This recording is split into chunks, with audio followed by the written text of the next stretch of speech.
Welcome to the Salmon Runs YouTube. Enjoy the video. Begin by inspecting the keyboard and connector for visible damage and debris. Remove any particles with compressed air and a soft brush.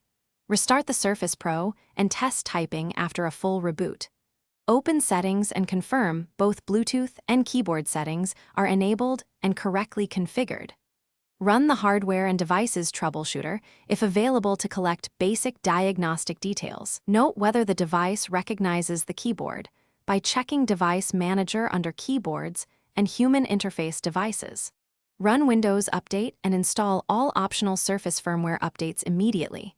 Reboot after updates and test the keyboard again to verify changes.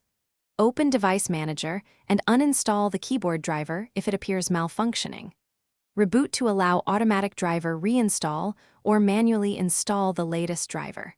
If using a type cover, detach it and toggle Bluetooth off and on before reconnecting. Use the Surface Diagnostic Toolkit to collect logs and apply recommended fixes from Microsoft.